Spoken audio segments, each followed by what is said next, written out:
Kære Kit, nu varer det ikke længe, før jeg er færdig med at spise det sidste på min tallerken og begynder at slå mave. Så derfor vil jeg lige skynde mig at holde en lille tale. At blive student er en fantastisk ting.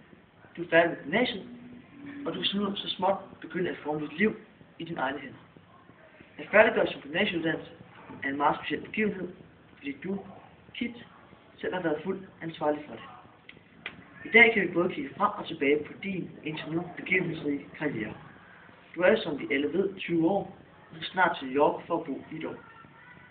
Du har haft en lidt sørgelig barndom, eftersom din mor og far døde i en trafikulykke, da du var 2. Du fortalte mig, at du ikke kan huske dine forældre, og derfor har du haft svært ved at savne dem.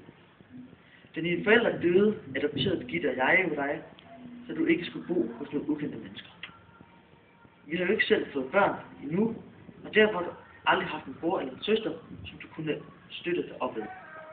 Vi har dog altid følt, som om du var vores egen. Da du var 6, startede du i skole. Det var en fantastisk dag, og jeg husker glæde tilbage den dag i dag. 10 år efter gik du så ud af skolen med et flot gennemsnit. Derefter startede du i gymnasiet. Du fandt hurtigt nogle venner, og faldt meget hurtigt til, og 3 år efter sidder du så her. Jeg har altid syntes, at du har klaret dig godt i skolen, både fagligt og socialt. Det er jo også derfor, jeg mener, at du vil klare dig godt i New York. At falde godt til er en god egenskab, når unge mennesker skal ud og opleve noget nyt. Uanset om det er i indland eller udland.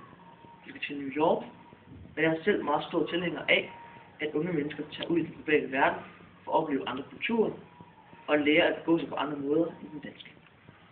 Jeg synes også, at kunne huske, at du altid har været vild med udlandet.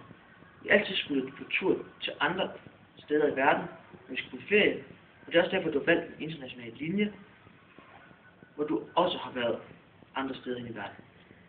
I dag er så tid til at kigge fremad.